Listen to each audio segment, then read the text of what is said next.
स्वागत है सभी का। देखिए, ये क्लास स्पेशली आप लोगों को बेस्ट ऑफ लक बोलने के लिए, आपके एग्ज़ाम के लिए। इसमें हम कुछ इंपॉर्टेंट टॉपिक को आपको बताएंगे जहाँ से डायरेक्ट एक दो क्वेश्चन आपके एग्जाम में आ सकते हैं। जैसे आपने थंबनेल में देख ही लिया होगा, बहुत सारा टॉपिक है। एनईपी है, आरटीई है, एनसीएफ है, एससीईआरटी, यूजीसी, इग्नू, इन सभी से बेसिक जानकारी आपको पता होना चाहिए। एग्ज़ाम में यहाँ सभी सवाल आते हैं। जैसे अगर हम बात करें एनईपी 2020 का, तो एनईपी 2020 द्वारा शिक्षा क्षेत्र में खर्च बढ़ाकर 6% जीडीपी करना प्रस्तावित। याद रखेंगे, मोस्ट इंपॉर्टेंट क्वेश्चन यहीं से बनता है।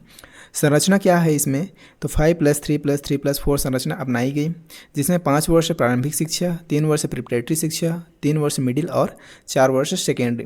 पहले 10+2 था, उसको क्या किया गया, 5+3+3+4 किया गया। ये स्ट्रक्चर याद रखेंगे।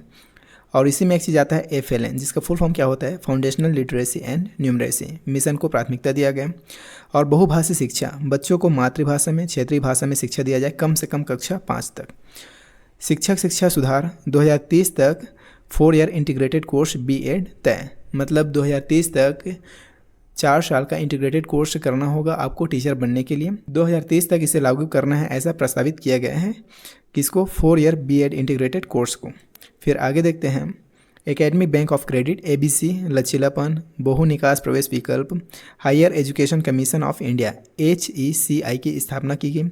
अब इसमें देखिए, इसका फुल फॉर्म याद रखेंगे, higher education commission of India. EDTech और NETF, national education technology forum का गठन। कौशल व्यावसायिक शिक्षा कक्षा 6 से शुरुआत, इसे याद रखेंगे। कौशल व्यावसायिक शिक्षा कब से, तो कक्षा 6 से बच्चों को दिया जाए, कक्षा 6 से 6th, इसे याद रखेंगे, 6th से 6 से। उसके बाद multi dimensional assessment, portfolio, project, presentation, इन सभी के माध्यम से असेसमेंट हो। फिर आगे समझते हैं मुदालियार आयोग। स्थापन कब हुआ इसका, तो 23 सितंबर 1952। अध्यक्ष कौन है, तो doctor A Lakshmana Swami Mudaliar, doctor AL Mudaliar, याद रखेंगे। 7 वर्षीय माध्यमिक शिक्षा, 11 से 17 वर्ष, 3+4 वर्ष विभाजन, क्षेत्रीय भाषा को माध्यम बनाना, मातृभाषा में शिक्षा, पाठ्य पुस्तकों का आधुनिकीकरण, परंपरागत पुस्तक केंद्रित तरीकों से हटकर अनुभवात्मक शिक्षण की बात की गई। परीक्षा प्रणाली में सुधार, वार्षिक परीक्षा घटाकर निरंतर मूल्यांकन का प्रस्ताव। फिर आगे समझते हैं, प्रायोगिक शिक्षण, थ्योरी से आगे बढ़कर हाथों हाथ सीखना, बच्चा करके सीखें। टीचिंग ट्रेनिंग इंस्टीट्यूशन की स्थापना और शिक्षकों का व्यावसायिक विकास। व्यावसायिक शिक्षा, निचले माध्यमिक स्तर पर 30% और उच्च माध्यमिक स्तर पर 50% तक प्रस्तावित। NEP और भविष्य के आयोगों के लिए नींव कौन बना, तो मुदालियार आयोग बना। बाद में कोठारी और NEP 1986 को यहाँ रिपोर्ट मार्गदर्शन बनी, याद रखेंगे। फिर आगे समझते हैं NCF 2005। NCF 2005 ने रोट लर्निंग से हटकर छात्रों को अर्थपूर्ण शिक्षा पर केंद्रित करने की आवश्यकता बताई। शिक्षण व पाठ्यक्रम को जीवन से जोड़ने पर जोर दिया गया। शिक्षण और पाठ्यक्रम को जीवन से जोड़ने पर जोर दिया गया, जिससे सीखना प्रासंगिक और व्यावहारिक हो, बच्चे अच्छे से सीख सकें। पाठ्य पुस्तक केंद्रित शिक्षा की जगह विद्यार्थी केंद्रित और अनुभव आधारित शिक्षण आया। शिक्षार्थी केंद्रित शिक्षा और अनुभव आधारित शिक्षण आया। छात्रों के मानव, भावनात्मक और सामाजिक विकास पर समान रूप से ध्यान देने की आवश्यकता बताई गई। फिर आगे है, छात्रों को सक्रिय शिक्षण में भागीदारी, जैसे परियोजना और डिस्कशन पर आधारित शिक्षण पद्धति सुझाई गई। संकलित पाठ्यक्रम, इंटीग्रेटेड करिकुलम को प्राथमिकता दी गई, जैसे सामाजिक विज्ञान में गणित और भाषा को जोड़ना। भाषाई विविधता और मातृभाषा में प्रारंभिक शिक्षा देने की वकालत की गई, शिक्षक मार्गदर्शक के रूप में। इसके अकॉर्डिंग NCF 2005 के अकॉर्डिंग टीचर क्या है, टीचर का रोल क्या है, तो एज ए फैसिलिटेटर। ये सवाल कई बार डिफरेंट एग्जाम में पूछा जा चुका है, याद रखेंगे, फैसिलिटेटर, इस शब्द को आप याद रखेंगे। टीचर क्या है, मार्गदर्शक है, सुविधादाता है। फिर आगे देखते हैं, RT एक्ट 2009, आर्टिकल 21A 86वीं संविधान संशोधन 2002 के अंतर्गत 6 से 14 आयु वर्ग की शिक्षा का अधिकार संवैधानिक रूप से सुरक्षित हुआ। ये लाइन याद रखेंगे, बेहद इंपॉर्टेंट है। आर्टिकल 21A, एक क्वेश्चन ये बनेगा, 86वां संविधान संशोधन ये बनेगा, कब हुआ, 2002 में हुआ, ये बनेगा, और कितना आयु वर्ग, 6 से 14 वर्ष। ये 4 क्वेश्चन एक लाइन में, इनको याद रखेंगे। कानून पारित कब हुआ, तो 4 अगस्त 2009 को पारित हुआ, और लागू कब हुआ, तो 1 अप्रैल 2010 से लागू हुआ, जम्मू कश्मीर को छोड़कर, याद रखेंगे। निजी स्कूलों में 25% आरक्षण, EWS, SC, ST, OBC छात्रों के लिए अनिवार्य। गणना अनुपात अगर हम बात करें, कक्षा 1 से 5 तक तो 30 बच्चे पे एक टीचर होना चाहिए, और 6 से 8 में अगर हम देखें तो 35 बच्चे पर एक टीचर होना चाहिए, ये कहा गया। 200 दिन शैक्षणिक दिवस किसमें, तो प्राइमरी के लिए, और 800 घंटे, और मिडिल के लिए 1000 घंटे।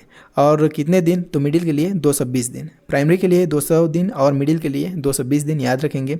और घंटे की अगर बात करें तो प्राइमरी के लिए 800 घंटे एक सेशन में, और मिडिल के लिए 1000 घंटे। न्यूनतम समयावधि निर्धारित की गई। फिर आगे समझते हैं, निरंतर मूल्यांकन CCE लागू, कोई भी छात्र कक्षा 8 तक फेल नहीं होगा। सेक्शन 4 क्या कहते हैं, एज अप्रोप्रिएट एडमिशन, बच्चे को उसकी योग्य कक्षा में प्रवेश मिलना चाहिए, अगर पिछड़ा हो तो स्पेशल ट्रेनिंग के साथ। जैसे 6 साल का बच्चा पहली क्लास में एडमिशन लेता है, कोई भी कारणवश अगर बच्चा एडमिशन नहीं ले पाया है और उसका एज कितना हो गया है, 8 साल हो गया है, तो 8 साल में बच्चे कौन सी क्लास में रहेगा, 6 में पहली क्लास, तो 7 में दूसरी क्लास, तो 8 में तीसरी क्लास। तो बच्चे को डायरेक्ट आप तीसरी क्लास में एडमिशन देंगे, बच्चे को डायरेक्ट आप तीसरी क्लास में एडमिशन देंगे। ये किस में कहा गया है, तो सेक्शन 4 में कहा गया।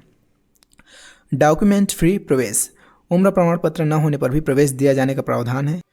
फिर देखिए सेक्शन 28 क्या कहते हैं, सरकारी शिक्षकों को निजी ट्यूशन देने पर प्रतिबंध, मतलब गवर्नमेंट टीचर प्राइवेट ट्यूशन नहीं दे सकता, इस पर प्रतिबंध लगाया कौन, सेक्शन 28 के तहत, इसे भी याद रखेंगे। फिर आगे देखते हैं सर्व शिक्षा अभियान SSA 2001 में शुरू, 6 से 14 वर्ष के सभी बच्चों को मुफ्त और अनिवार्य शिक्षा प्रदान करने का लक्ष्य। विशेष शिक्षण सहायता SC ST दलित आदिवासी बच्चों के लिए सुनिश्चित की गई। विद्यालयों में पुस्तकें, यूनिफॉर्म, मिड डे मील मुफ्त प्रदान। डिजिटल शिक्षा पढ़े भारत बढ़े भारत अभियान के तहत शुरू, और SSA में छूटे हुए बच्चों की पहचान कर दोबारा स्कूल में लाने पर जोर दिया गया। फिर आगे समझते हैं mid day meal scheme PM Poshan, 15 अगस्त 1995 में NSPE के रूप में प्रारंभ, दुनिया का सबसे बड़ा स्कूल भोजन कार्यक्रम। जुलाई 2007 में इसका नाम बदला और मिड डे मील स्कीम बनाया गया। इसका नाम कब बदला गया, तो याद रखेंगे 2007 में, जुलाई 2007 में। और नाम क्या रखा गया, तो मिड डे मील स्कीम। वसा युक्त भोजन प्रणाली, ऑन साइट कुक्ड मील, स्व सहायता समूहों द्वारा तैयार, स्थानीय रोजगार, खाना बनाने वालों के लिए नियुक्ति। कोरोना काल में होम डिलीवरी विकल्प दिया गया, ये तो आप सभी को पता ही है। फिर आगे देखते हैं सुप्रीम कोर्ट का दिशा निर्देश अनुसार 200+ दिन तक भोजन सुनिश्चित करना अनिवार्य। लाभ, नामांकन, उपस्थिति और निरंतरता में सुधार होगा, खासकर लड़कियों में। राष्ट्रीय खाद्य सुरक्षा अधिनियम 2013 के अंतर्गत यह कानूनी रूप से संरक्षित है। उसके बाद आगे देखते हैं कोठारी कमीशन, भारत का पहला राष्ट्रीय शिक्षा आयोग, याद रखेंगे भारत का पहला राष्ट्रीय शिक्षा आयोग क्या है, कोठारी कमीशन है। अध्यक्ष कौन है इसके, तो दौलत कोठारी, याद रखेंगे। उद्देश्य क्या है इसका, तो शिक्षा में समान अवसर, सामाजिक और राष्ट्रीय एकीकरण। प्रस्तावित शिक्षा संरचना क्या है, तो 6 से 14 वर्ष तक 8 वर्ष प्राइमरी प्लस मिडिल, और ये स्ट्रक्चर था 10+2+3। पाठ्य पुस्तक को 3-4 संस्करणों में तैयार करने का सुझाव। दूसरा, भाषाई पाठ्यक्रम, शिक्षक आधुनिक एक क्लासिकल भाषा, एक आधुनिक भाषा और एक आधुनिक क्लासिकल भाषा। फिर आगे है कोठारी सिफारिशें, NEP 1986 व NCERT जैसे बाद में के सुधारों की आधारशिला बनी।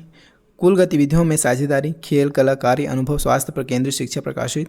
शिक्षा में जाति, धर्म, लिंग भेद न होने की चेतावनी, समानता पर जोर। फिर आगे है NEP 1986 आया। कोठारी रिपोर्ट के आधार पर 1986 में लागू पहली राष्ट्रीय शिक्षा नीति क्या है, तो NEP 1986। ऑपरेशन ब्लैक बोर्ड, प्राथमिक स्कूलों के लिए आधारभूत सुविधाएं सुनिश्चित की गई। 10+2+ संरचना को औपचारिक रूप से अपनाया गया। किसमें अपनाया गया, तो याद रखेंगे NEP 1986 में। लैंगिक सामाजिक समानता हेतु SC ST OBC छात्रों के लिए छात्रवृत्तियां बढ़ाई गई। शिक्षकों की भर्ती में विशेष आरक्षण का प्रावधान। फिर आगे है महिला सशक्तिकरण के लिए कार्यक्रम एवं पाठ्य योजना प्रारंभ। वयस्क शिक्षा योजनाओं को प्राथमिक शिक्षा से जोड़ा गया। ICT आधारित शिक्षा पर आरंभिक निवेश और योजनाएं शामिल। ICT मतलब इंफॉर्मेशन कम्युनिकेशन टेक्नोलॉजी। शिक्षा में 6% GDP खर्च का लक्ष्य रखा गया। यह नीति ने बाद की NEP 1992-2020 के लिए शिक्षा सुधार का मार्ग प्रशस्त किया। फिर आगे है इग्नू, 1985 में स्थापित, याद रखेंगे। इग्नू की स्थापना कब हुई थी, तो 1985 में। ये पिछले साल पूछा गया क्वेश्चन है। भारत की प्रमुख ओपन यूनिवर्सिटी, छत्तीसगढ़ में रायपुर, दुर्ग, बिलासपुर जैसे अध्ययन केंद्र संचालन में कार्यरत हैं। मूक, ज्ञान कोश, यूट्यूब चैनल आदि से डिजिटल लर्निंग सपोर्ट है। चलिए फिर आगे समझते हैं SCERT, राज्य शिक्षा नीति क्रियान्वयन के लिए प्रमुख संस्थान कौन सा है, तो याद रखेंगे SCERT Chhattisgarh, state council of educational research and training, full form याद रखेंगे। टीचर ट्रेनिंग कार्यशाला एवं 3 टियर प्रशिक्षण प्रदान करता है। कौन? SCERT। पाठ्य पुस्तक निर्माण और सह शैक्षणिक गतिविधियों का संगठन करता है। कौन? तो SCERT। शिक्षकों के लिए इन सर्विस प्रशिक्षण एवं मार्गदर्शन उपलब्ध कराता है। कौन? SCERT। मूल्यांकन रणनीति, परीक्षा दृष्टिकोण, प्रश्न पत्र निर्माण कार्य में भूमिका किसकी होती है? तो SCERT की। UDICE प्लस और UDICE गवर्नमेंट ऑफिसर रिपोर्ट बनाने में सहयोग करता है। विद्यालय स्तर पर ICT और डिजिटल अध्ययन संसाधन उपलब्ध कराता है, याद रखेंगे। फिर आगे समझते हैं UGC 1956 में स्थापित। UGC का स्थापना कब हुआ था? तो याद रखेंगे 1956 में। स्थापना वर्ष भी पूछा जाता है तो इम्पॉर्टेंट है, याद रखेंगे, इसको आप मार्क कर सकते हैं। विश्वविद्यालयों की मान्यता अनुदान नियमन संस्था कौन है? UGC है। University grant commission. नेट राष्ट्रीय पात्रता परीक्षा के माध्यम से उच्च शिक्षा में शिक्षक नियोजन। CUET केंद्रीय विश्वविद्यालय प्रवेश परीक्षा प्रारंभिक प्रवेश मोड। NAAC NBA मान्यता हेतु दिशा निर्देश एवं सलाह प्रदान कौन करता है? तो UGC करता है, याद रखेंगे। ओपन एंड डिस्टेंस लर्निंग शिक्षण को दिशा एवं नीति प्रदान करता है। कौन? तो UGC, याद रखेंगे, मोस्ट इंपॉर्टेंट है। फिर आगे देखिए university grants commission promotion of academic integrity regulation लाया। कौन लाया? UGC लाया। डिजिटल इनिशिएटिव क्या है? तो स्वयं, मूक्स, ई-पाठशाला, ई-PG पाठशाला को प्रोन्नत किया, याद रखेंगे। तो इस तरह से इस क्लास में हमने रैपिड मोड में कुछ इंपॉर्टेंट चीज़ों को समझा एंड आई होप कि आपको वीडियो पसंद आया होगा। तो कल के एग्जाम के लिए बेस्ट ऑफ लक। अच्छे से बनाइएगा, शांति दिमाग से, ज़्यादा हड़बड़ाना नहीं है, क्वेश्चन देख के अच्छे से सॉल्व करना, क्वेश्चन को ध्यान से पढ़ना है। हमारी तरफ से बेस्ट ऑफ लक, अच्छा करिएगा। मिलते हैं नेक्स्ट वीडियो में, तब तक के लिए बाय।